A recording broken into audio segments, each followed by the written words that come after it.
India മുന്നണി അധികാരത്തിലെത്താനുള്ളൊരു സാധ്യത എത്ര ശതമാനം ഉണ്ടെന്നാണ് ഇപ്പോഴത്തെ അവസ്ഥയിൽ മാഷ് കരുതുന്നത്? എനിക്കങ്ങനെ പ്രവചിക്കാൻ അറിഞ്ഞൂടാ. എൻ്റെ പ്രതീക്ഷ ഞാൻ പറയാം. 77 ഇലക്ഷൻ നടക്കുമ്പോൾ ഞാനിന്ന് പത്രപ്രവർത്തകനാണ്. ഞങ്ങൾ കൂട്ടത്തിൽ ഒരു പത്രപ്രവർത്തകനും ഇന്ദിരാഗാന്ധി തോൽക്കുമെന്ന് പറഞ്ഞായിട്ട് എനിക്ക് ഓർമ്മയില്ല. ഇന്ദിരാഗാന്ധി തോറ്റു. റായ്ബറേലിയിൽ തോറ്റു. ആരാ ജയിക്കുന്നത്? രാജ്നാരായണൻ എന്ന് പറയുന്ന ഏതാണ്ട് കോമാളി രൂപമുള്ള ഒരു നേതാവ് ജയിക്കുന്നത്. അതെ, ഇവരൊക്കെ തോറ്റു. അങ്ങനെയുണ്ട് ജനങ്ങൾക്കൊരു 2004 അതേ ഒരു ഉദാഹരണമുണ്ട്. അടൽ ബിഹാരി വാജ്പേയി ഇന്ത്യ തിളങ്ങുന്നു എന്ന് പറഞ്ഞിട്ട് അവർ പൊട്ടി തകർന്നു പോയി. അങ്ങനെയാണല്ലോ മൻമോഹൻ സിംഗ് വരുന്നത്. അങ്ങനെ ഒരു അപ്രതീക്ഷിതമായ ജനങ്ങൾക്കൊരു 7ാം ഇന്ദ്രിയം ഉണ്ട് എന്ന് ഞാൻ വിചാരിക്കുന്നു. നമുക്ക് 5 ഇന്ദ്രിയങ്ങളുണ്ട്. നമുക്ക് കാഴ്ച, കേൾവി, സ്പർശം എന്നൊക്കെ പറഞ്ഞിട്ട് 6ാം ഇന്ദ്രിയമാണ് മനസ്സ്.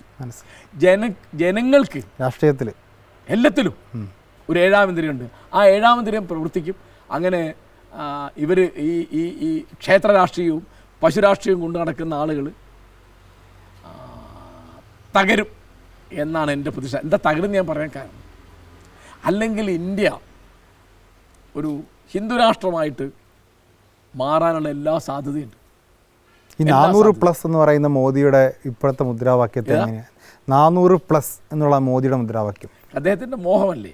543 സീറ്റുണ്ട് ലോക്സഭയിൽ. അതിലിപ്പോൾ 400 കിട്ടുക എന്ന് പറഞ്ഞാൽ, അല്ല അങ്ങനെയൊക്കെ കിട്ടിയിട്ടുണ്ട് നെഹ്റുവിൻ്റെ കാലത്തോ, അല്ല ഇന്ദിരാഗാന്ധി മരിച്ച സമയത്ത് കിട്ടിയിട്ടുണ്ട്. അല്ല അങ്ങനെ എനിക്കതിൽ എന്താണെന്ന് വെച്ചാൽ, ഒന്ന് ആളുകളെ പ്രചോദിപ്പിക്കാവുന്ന ഒരു നേതാവേ അല്ല നരേന്ദ്രമോദി. നരേന്ദ്രമോദിക്ക് എന്താണ് ഇത്ര വലിയ, ഇപ്പോൾ ഒരിക്കൽ US, അമേരിക്ക അല്ലെ ബ്രിട്ടനൊക്കെ വിസ നിഷേധിച്ച ആളാണ്. ഇപ്പോൾ ചുവന്ന പരവതാനി വിരിച്ചിട്ട് അവരൊക്കെ അദ്ദേഹത്തെ സ്വീകരിക്കുന്നു. എന്താ കാരണം വെച്ചാൽ 142 കോടി ജനങ്ങളുടെ ഒരു രാജ്യമാണ് ഇന്ത്യ. ലോകത്തിലെ ഏറ്റവും വലിയ മാർക്കറ്റാണിത്. അതിൻ്റെ മാനേജറാണ് മോദി.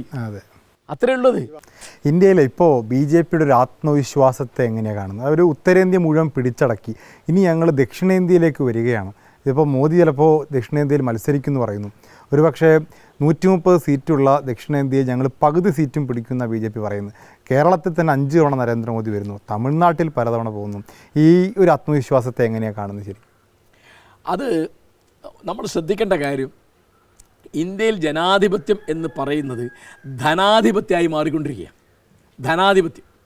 ഞാൻ നല്ല ഉദാഹരണം പറയാം. കഴിഞ്ഞ നിയമസഭാ തെരഞ്ഞെടുപ്പിൽ BJPയുടെ സംസ്ഥാന പ്രസിഡന്റ് ശ്രീ K. സുരേന്ദ്രൻ പറഞ്ഞു 30 സീറ്റ് കിട്ടിയാൽ കേരളം ഞങ്ങൾ ഭരിക്കും. 140 മെമ്പർമാരുള്ള സഭയാണ് കേരള നിയമസഭ. 30 സീറ്റ് എന്ന് പറഞ്ഞാൽ എത്ര ശതമാനമായി? 71 സീറ്റ് ഉണ്ടെങ്കിൽ ഭരിക്കാൻ പറ്റുള്ളൂ. ബാക്കി ഞങ്ങൾ വിലയ്ക്ക് വാങ്ങുന്നതാണ്.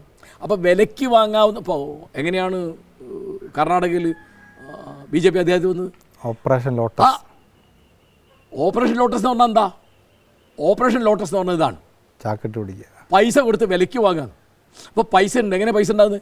ഈ അദാനി, അംബാനി, ടാറ്റ, ബിർള തുടങ്ങിയുള്ള എല്ലാ കുത്തകക്കാർക്കും എന്താണോ വേണ്ടത് അത് ചെയ്തു. അവരാണ് ഈ രാജ്യം ഭരിക്കുന്നത്. അതിനൊരു പേരും ഇലക്ട്രൽ ബോണ്ട്. ഇലക്ട്രൽ ബോണ്ട് ഒരുപടി